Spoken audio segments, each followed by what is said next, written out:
Hello guys, तो आज बात करते हैं ना एनेक्डोटल रिकॉर्ड्स के ऊपर। आपने देखा होगा बहुत तरह के ना रिकॉर्ड बनाए जाते हैं जब हम स्कूल में होते हैं। सपोज हम क्लास टीचर हैं, कोई भी हम टीचर हैं, तो होगा क्या, आपको रिकॉर्ड बनाना पड़ेगा कि एक बच्चे की परफॉर्मेंस कैसी है, उसके मार्क्स कैसे हैं, उसका रिजल्ट कैसा है, वो बच्चा कैसा है। ये सब चीज़ें तो समझ रहा हूँ मैं, बट द थिंग इज कि अब एनेक्डोटल रिकॉर्ड ऐसे टाइप्स के बहुत रिकॉर्ड होंगे, बट एनेक्डोटल में ऐसा क्या होता है तो हम समझ लेते हैं इसको, क्योंकि इंपॉर्टेंट भी एग्जाम में आ भी जाते हैं। पहली गाइस इसके बारे में इंपॉर्टेंट बात है कि डिस्क्रिप्टिव नेचर का होता है। डिस्क्रिप्टिव मतलब यहाँ पे चीज़ों को ना लिखते हो। मतलब देखो, एक तो तरीका ये है कि मैं रेटिंग देता हूँ। जैसे आप देखते हो ना, कोई मूवी आती है, अभी वॉर 2 आई, अब बागी 4 आ रही है, तो मूवी की आप रेटिंग दे देते हो कि भाई 8 है, 9 है, 10 है, क्या है। बट इसमें आप लिखते हो कि ये बातें थी, बच्चे ने ये मोमेंट पे ऐसा किया, यानी कि इसका जो रेटिंग स्केल है वो क्वालिटेटिव नेचर का है, क्वालिटी बताएगा, रेटिंग स्केल से नंबर नहीं देगा। डायरी रिकॉर्ड की बात करें तो डायरी रिकॉर्ड कैसा होगा, छोटा होगा, स्पेसिफिक होगा, बट इंसिडेंटल होगा।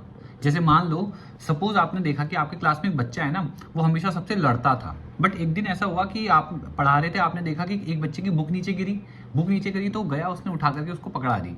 तो हो सकता है उसने इसके पीछे ज़्यादा ना सोचा हो, बट उसने अगर ये कर दिया तो इसका मतलब कोई ना कोई बात तो हुई ना कोई तो उसके पर्सनैलिटी में चेंज आया।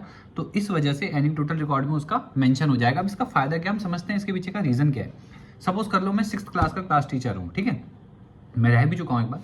तो अब मैंने क्या करा, मैंने रिकॉर्ड्स बनाए, ऐसे एनेक्डोटल रिकॉर्ड बना दिए सब बच्चों के। अब मान लो नेक्स्ट ईयर सपोज मैं स्कूल में नहीं हूँ या मैं किसी और क्लास का टीचर बन गया, बट जो भी अब टीचर वहाँ आएगा ना, वो डायरी को लेगा। और सॉरी, क्योंकि नेक्स्ट ईयर तो बच्चे 7th में चले गए होंगे, तो 7th क्लास के जो टीचर्स हैं वो डायरी को लेंगे और उसमें ना रिकॉर्ड चेक करेंगे। सपोज उन्होंने कोई पीयूष बच्चा देखा, तो पीयूष के बारे में पढ़ेंगे वो कि ये बच्चा क्या था, कहाँ पे इसको प्रॉब्लम थी। कभी कभी ऐसा होता है स्कूलों में बच्चों की लड़ाई हो जाती है, तो वो लिखना पड़ेगा वहाँ। या कभी कभी बच्चे कुछ एक्स्ट्रॉर्डिनरी काम कर देते हैं, वो लिखना पड़ेगा। तो वहाँ से हमको पता लग जाएगा बच्चे के अंदर क्या कैपेबिलिटीज और क्वालिटी, तो उस हिसाब से उसकी परफॉर्मेंस पे ज़्यादा काम कर पाएंगे। क्योंकि अगर आप सोचो आपके सामने कोई नया इंसान आ जाता है, तो आपको नहीं पता होता ना उसका नेचर कैसा है। उसके लिए हम एनेक्डोटल रिकॉर्ड्स पे काम करते हैं। दूसरा गाइस, मैं एक और इंपॉर्टेंट टॉपिक यहाँ टच करना चाहूंगा, वो होगा डिफरेंस बिटवीन सिफेलोकॉर्डल एंड प्रॉक्सिमोडिस्टल्स जो डेवलपमेंट होती हैं।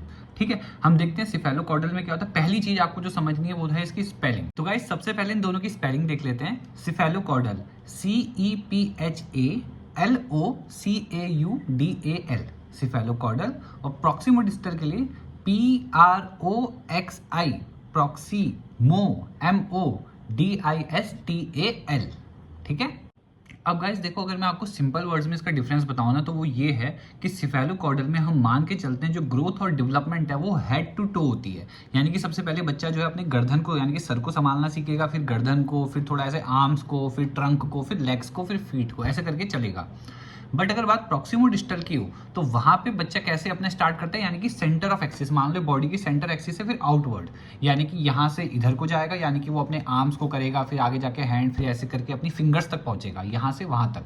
ठीक है, यानी कि प्रॉक्सी सेंटर टू आउटवर्ड्स, और उसमें हेड टू टो। तो ये डिफरेंस है, इस तरीके से हम मान के चलते हैं दोनों थ्योरी। गाइस आई होप हमें क्लियर है जो बेसिक आइडिया था। इस वीडियो को यहीं पे एंड करते हैं, मिलते हैं जल्दी नेक्स्ट वीडियो में, तब तक के लिए बाय, टेक।